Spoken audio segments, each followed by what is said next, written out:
침묵의 자리에 공기를 가르며 손바닥 소리가 터졌다. 짧고 날카로운 소리가 방 안을 울리고 나서야 사람들은 무엇이 일어났는지 알아차렸다. 구독과 좋아요는 큰 힘이 됩니다. 감사합니다. 정훈의 머리가 옆으로 꺾였다. 하얀 뺨 위에 붉은 손자국이 번져 올라왔다. 잔이 넘어지며 술이 상 위로 쏟아졌고 고기 굽던 불판에서 지글거리는 소리만 덩그러니 이어졌다. 진구가 탁자에 한 손을 올리고 서 있었다. 술기운이 오른 얼굴이 벌겋게 달아올라 있었다. 그가 삐뚤어진 미소를 지으며 말했다. 서우그룹 사위 양반, 기분 나빴나 보네. 정우는 입술을 깨물고 숨을 들이켰다. 목 안쪽이 타는 느낌이었지만 간신히 말을 꺼냈다. 형님, 사람 많은 데서 이러는 건 좀 아니지 않습니까? 진구의 눈꼬리가 더 올라갔다. 뭐가 아니야. 다 아는 사이끼리 하는 말이지. 솔직히 여기서 정훈 씨가 제일 편하게 사는 거 아니야? 장모 덕 좀 본다고 뭐라 하는 사람도 없어. 모서리 쪽에 앉아있던 지연이 고개를 휙 돌렸다. 남편의 뺨이 계속 빨개지는 걸 보면서도 당장 끼어들 수가 없었다. 침묵의 사람들 사이에서 자라온 세월이 머뭇거림을 만들었다. 정훈이 작게 웃으려다 실패했다. 저도 제 나름대로 버티면서 살고 있습니다. 너무 쉽게 말씀하시네요. 진구가 코웃음을 치며 더 가까이 다가왔다. 버틴다고? 서호홀딩스 사위가 버틴다는 소리를 하니까 좀 웃기네. 솔직히 말해봐. 지연이 아니었으면 너 같은 애가 서영 회장님 집에 발이라도 들였겠냐? 말이 끝나기도 전에 다시 손이 날아들었다. 이번에는 더 세게 정훈의 몸이 비틀릴 정도였다. 정훈의 눈 밑에 맺혀있던 눈물이 한 방울 바닥으로 떨어졌다. 방 안에 모여 앉은 사람들은 웃음기를 잃고 서로의 얼굴만 살폈다. 누군가는 술잔을 내려놓았고 누군가는 괜히 휴대폰을 만지작거렸다. 그때까지 누구도 문 앞에 서 있는 여자를 제대로 보지 못했다. 짙은 네이비색 코트를 걸친 윤서영이 천천히 안으로 들어왔다. 서영의 시선이 붉게 물든 정훈의 뺨을 스쳤다. 그 눈빛이 살짝 떨리는가 싶더니 곧 차갑게 식어갔다. 여기 무슨 잔치 중인가 보네. 서영이 테이블 옆에 섰다. 말투는 낮았지만 방 안 전체가 움찔했다. 진구가 뒤늦게 허둥거리며 인사했다. 아, 회장님 오셨습니까? 그냥 농담 좀 하다가 그만. 서영이 정훈에게로 한 걸음 다가가 물었다. 많이 아프냐? 정훈이 서둘러 고개를 저었다. 괜찮습니다, 어머니. 정말로 괜찮아요. 그의 목소리에는 눈물기가 섞여 있었다. 서영은 그 흔들림을 놓치지 않았다. 괜찮은 사람 얼굴이 이렇게 되지는 않는다. 테이블 위에 놓여있던 가방에서 서영이 휴대전화를 꺼냈다. 가죽 지갑처럼 단단한 그 전화기가 손안에서 천천히 뒤집혔다. 정훈이 다급하게 말했다. 어머니, 정말 필요 없습니다. 그냥 술자리였잖아요. 서영이 고개만 살짝 돌려 정훈을 보았다. 오늘은 필요하다. 전화 화면에 찍힌 번호가 길게 빛났다. 벨이 2번 울리고 비서실장의 목소리가 들려왔다. 회장님, 서호홀딩스 비서실입니다. 서영의 말투는 매끄럽고 침착했다. 수진아, 지금 어디 있니? 본사입니다. 한빛상사와 우리 물류계열사 거래 내역, 최근 새 달치부터 전부 정리해. 오늘 안에 보고받고 싶어. 비서가 잠시 숨을 고르고 대답했다. 알겠습니다, 회장님. 그리고 대표 박상우 연락처랑 임원 명단도 함께 올려. 네. 전화를 끄는 서영이 고개를 들었다. 방 안에 모여있는 사람들 시선이 일제히 그녀에게 꽂혔다. 진구의 얼굴에서 술기운이 빠져나가고 있었다. 회장님, 제가 진짜 잘못했습니다. 이게 이렇게까지 커질 일은. 서영이 말어리를 잘랐다. 당신이 만든 일이다. 크기를 정할 권리도 내게 있다. 진구가 바닥만 바라보는 사이 식당 주인이 눈치를 보며 다가왔다. 저 혹시 시끄러우실까봐 그런데 다른 손님들도 계셔서. 서영이 부드러운 목소리로 말했다. 죄송합니다. 계산은 제가 하겠습니다. 오늘 이 방에 계셨던 분들 식사비 전부 제 이름으로 올려주세요. 그 말에 분위기가 다시 한번 술렁였다. 돈 이야기가 나오자 사람들은 더 조용해졌다. 친목회 회장이 어렵사리 웃음을 만들며 말했다. 서영 씨, 너무 크게 마음 쓰지 마요. 진구가 좀 오버하긴 했는데 다들 그럴 의도는 아니라는 걸. 서영이 회장에게 시선을 돌렸다. 사람들 앞에서 뺨을 2번이나 날리는 게 이 모임에선 흔한 일인가요? 회장의 웃음이 순식간에 굳었다. 그건 아니지. 서영이 짧게 한숨을 내쉬었다. 그렇다면 오늘은 여기서 정리하죠. 그녀는 정훈의 팔을 곧게 잡아 일으켰다. 지연이 얼른 따라 나섰고 세 사람의 뒷모습을 남겨두고 친목회 방 안에는 묵묵한 침묵만 남았다. 골목 끝까지 나와서야 정훈이 숨을 크게 내쉬었다. 어머니, 죄송합니다. 제가 괜히. 서영이 걸음을 멈추고 정훈을 바라보았다. 죄송하다는 말부터 하는 버릇, 누가 가르쳤니? 정훈의 입이 멈칫했다. 사람들 앞에서 뺨을 맞은 건 내가 처음이냐? 아닙니다. 언제부터? 정훈의 눈동자가 잠시 흔들렸다. 예전에 다니던 회사에서도 비슷한 일이 있었습니다. 그때도 제가 괜히 고집을 부렸다고 주변에서. NK 코퍼레이션. 서영의 입에서 회사 이름이 자연스럽게 흘러나왔다. 정훈이 놀란 눈으로 장모를 올려다보았다. 어머니, 그걸 어떻게. 사위 이력 정도는 알고 있는 게 예의라고 생각했다. 서영이 다시 천천히 걸음을 옮겼다. 그 회사 인수합병 자료 내가 봤다. 내가 문제 삼았던 회계 처리 말이다. 누가 봐도 법에 어긋나는 부분이었더군. 그런데도 내가 그만둔 뒤로 사람들 사이에선 내 이름이 좋지 않게 돌았다. 정우는 말문이 막혔다. 거기서 함께 일했다던 사람이 오늘 내 얼굴을 때렸다. 이름이 조진구. 맞지? 정훈이 겨우 고개를 끄덕였다. 네, 맞습니다. 서영이 짧게 대답했다. 그래서 더 이상 그냥 넘기지 않기로 했다. 지연이 어머니 곁으로 다가와 조심스럽게 팔을 잡았다. 엄마, 그래도 너무 세게 나가면 정훈 오빠가 더 부담스러울 수도 있어요. 서영이 딸에게 시선을 돌렸다. 내 남편이 눈물까지 흘리며 참고 있었는데 내가 그걸 구경만 해야 했을까? 지연은 대답하지 못했다. 대신 정훈을 바라보았다. 정훈의 눈가에는 아직도 붉은 기운이 남아 있었지만 그 속에서 이상하게도 조금의 안도감이 비치고 있었다. 다음 날 아침 서호홀딩스 본사 회의실에서는 지루한 서류 넘기는 소리가 연달아 났다. 긴 테이블 위에는 한빛 상사의 거래 목록과 내부 평판 보고서가 차곡차곡 쌓여 있었다. 전략기획본부장 강도연이 페이지를 넘기며 말했다. 회장님, 한빛 상사와의 연간 거래 규모가 생각보다 크네요. 끊으면 저쪽도 우리도 충격이 있을 겁니다. 대체 거래처를 찾으려면 시간이 필요합니다. 서영은 손가락으로 서류 한 장을 눌렀다. 숫자는 조정하면 된다.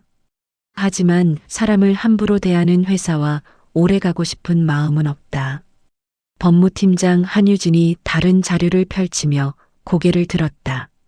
조사를 조금 더 해봤는데 한빛 상사 내부에서 갑질 문제가 여러 번 제기됐습니다. 하청업체 단가를 무리하게 낮추거나 직원에게 폭언을 하는 사례가요. 공식 민원으로까지 올라온 건 아니지만 기록은 남아 있습니다. 강도연이 씩 웃으며 말했다. 그렇다면 회장님께서 가볍게 보실 사안은 아니군요. 서영이 창밖을 바라보며 생각에 잠겼다. 오늘 오후에 한빛상사 대표와 임원 몇 명을 이쪽으로 부르자. 정식으로 이야기를 해야겠다. 비서 수진이 메모를 정리하며 대답했다. 한빛상사 박상호 대표와 이강석 상무 그리고 조진구 과장. 세 사람이 온다고 합니다. 좋다. 서영의 목소리가 단단하게 울렸다. 같은 시각 한빛상사 회의실에는 무거운 공기가 내려앉아 있었다. 박상호 대표는 테이블 위에 놓인 통보서를 몇 번이고 다시 읽었다. 서호홀딩스와의 거래 축소. 단 세 줄짜리 문장이었지만 그 의미는 회사 전체를 뒤흔들 수 있는 것이었다. 상무 이강석이 침착한 얼굴로 말했다. 서호 쪽에서 직접 부른 이상 가서 제대로 고개 숙이는 수밖에 없습니다. 조 과장, 오늘 무슨 일이 있어도 감정 내비치지 마요. 말 한마디가 회사를 더 구렁텅이로 밀어넣을 수도 있으니까. 진구는 손가락을 꼼지락거리며 대답했다. 죄송합니다, 상무님. 제가 그날 술만 좀 덜 마셨으면. 박상호가 낮게 한숨을 쉬며 말을 이었다. 이제 와서 후회해도 소용없지. 그래도 아직 끝난 건 아니다. 윤서영 회장이 완전히 거래를 끊겠다고 한 건 아니잖나. 마지막 기회라고 생각해. 네. 진구의 목소리가 작게 떨렸다. 오후가 되자 서호홀딩스 사옥의 응접실에 세 사람이 들어섰다. 서영은 이미 자리에 앉아 세 사람을 기다리고 있었다. 옆에는 지연과 정훈도 자리하고 있었다. 서영이 정중하게 인사하는 대표에게 눈길을 주었다. 먼 길 오시느라 수고 많으셨습니다. 앉으시죠. 박상호가 허리 깊숙이 숙이며 말했다. 윤 회장님, 이렇게 귀한 자리를 마련해 주셔서 감사합니다.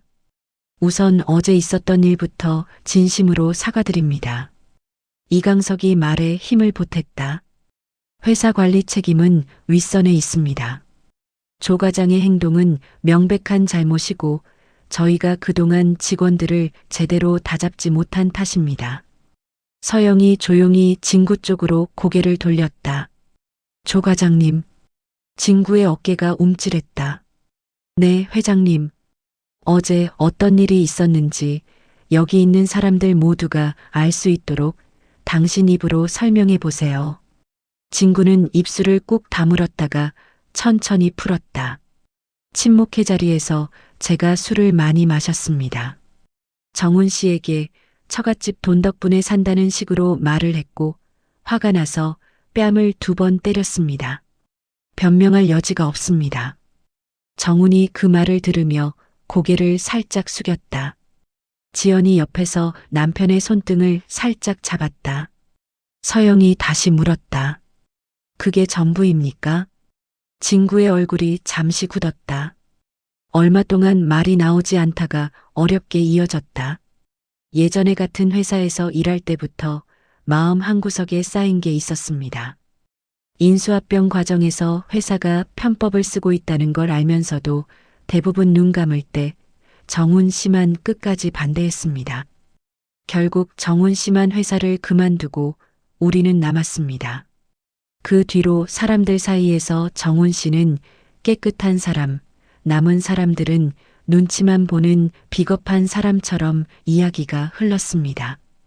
그의 목소리가 점점 작아졌다. 그래서 괜히 더 미웠습니다. 나보다 잘난 게 뭐라고 그런 생각이 들었습니다. 장모가 큰 부자라는 소문을 들었을 때는 더 그랬습니다. 결국 돈 많은 집으로 도망가 버렸다고 생각했습니다. 그러다 보니 술을 마시면 오늘 같은 일이. 조용해진 방 안에서 에어컨 돌아가는 소리만 귓가에 맴돌았다. 서영이 천천히 정훈을 바라보았다. 정훈아, 내 생각은 어떠냐? 정훈이 입을 열었다. 예전 회사에서 형과 같이 일할 때 저도 힘들었습니다. 부당한 지시를 거부할 때마다 따돌림을 느꼈고 결국 도망치듯 나왔습니다. 형이 저를 싫어한다는 것도 알고 있었어요. 그래도 오늘처럼 사람들 앞에서 뺨을 맞을 줄은 몰랐습니다. 그는 숨을 고르고 말을 이었다. 하지만 이제 알 것 같습니다. 형도 자기 자리에서 버티느라 힘들었다는 걸요. 진구가 고개를 들지 못한 채 중얼거렸다. 버티는 게 힘들었다고 해도 사람 때릴 권리는 없었다. 정훈의 목소리가 조금 더 또렷해졌다. 맞습니다. 그래서 저는 형을 용서하겠다고 말은 하지만 그날의 기억이 완전히 사라지지는 않을 겁니다. 다만 형이 지금처럼 솔직하게 인정하고 변하려 한다면 언젠가는 다시 웃으면서 볼 수 있을 거라 생각합니다. 박상우가 연달아 고개를 숙였다.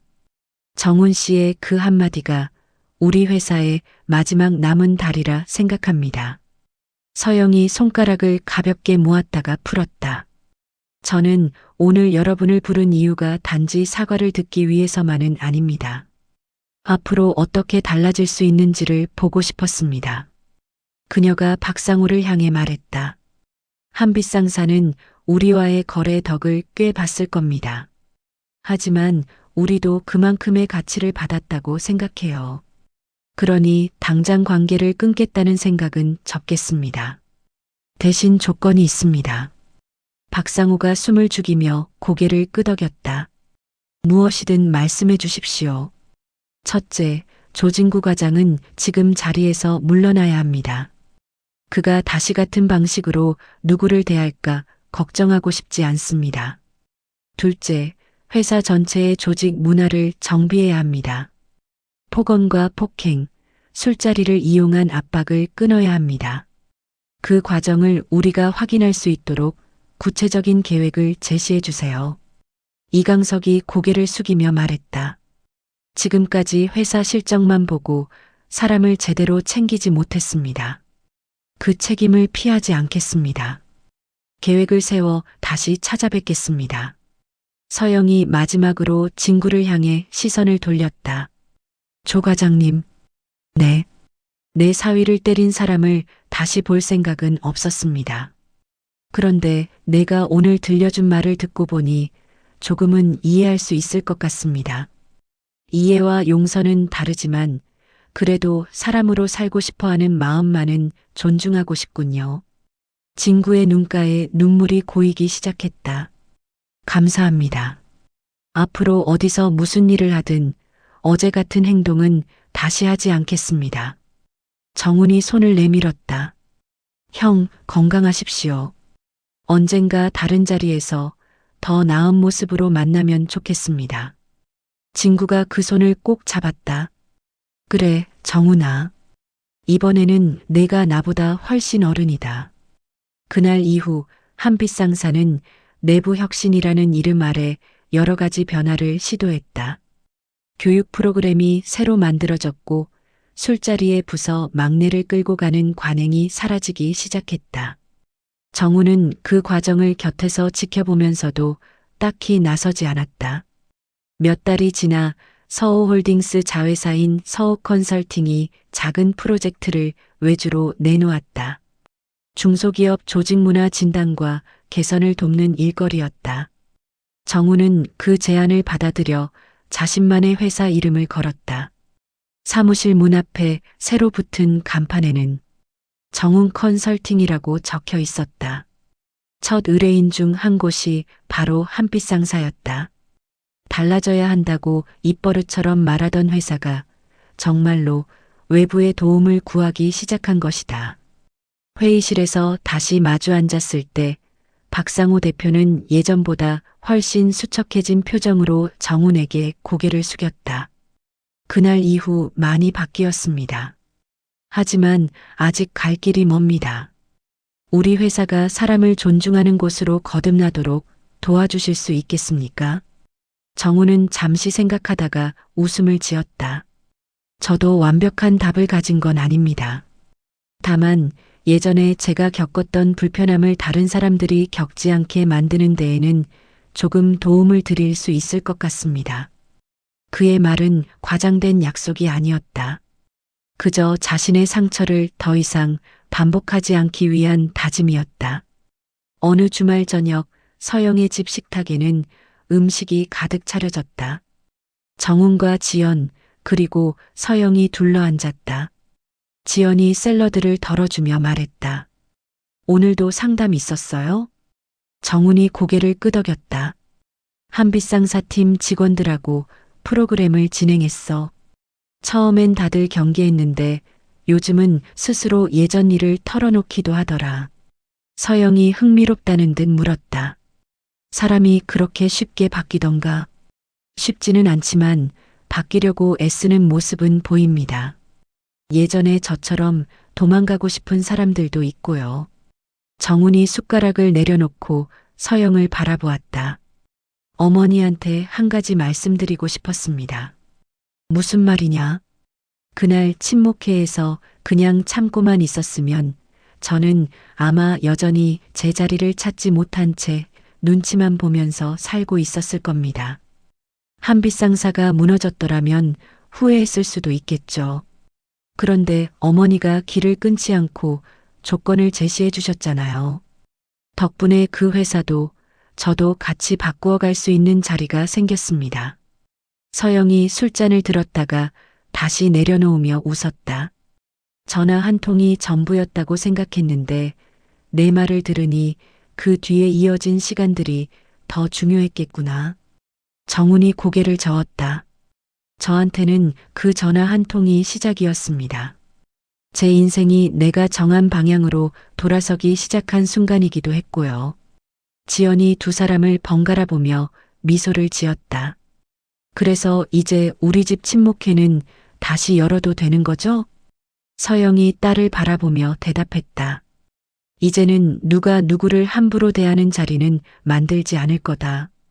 우리끼리 밥 먹고 웃는 자리라면 언제든지. 세 사람의 웃음소리가 식탁 위에 잔잔히 번졌다. 한때 눈물과 수치심이 가득했던 그날 친목회의 기억은 여전히 남아 있었지만 이제 그 기억 위에는 다른 장면들이 덧칠되고 있었다. 뺨을 맞고 울던 사위는 더 이상 동정의 대상이 아니었다. 자신의 상처를 정면으로 바라보고 그 상처로 다른 사람을 돕는 길을 택한 사람. 그리고 그 뒤에서 조용히 전화를 걸어 길을 틔워준 장모. 두 사람의 인생은 그날 이후 분명히 이전과는 다른 방향으로 흘러가고 있었다. 영상을 끝까지 시청해 주셔서 진심으로 감사합니다. 여러분의 구독과 좋아요는 더 많은 시니어 인생 이야기를 만드는데 큰 힘이 됩니다. 앞으로도 따뜻하고 깊이 있는 이야기로 찾아뵙겠습니다.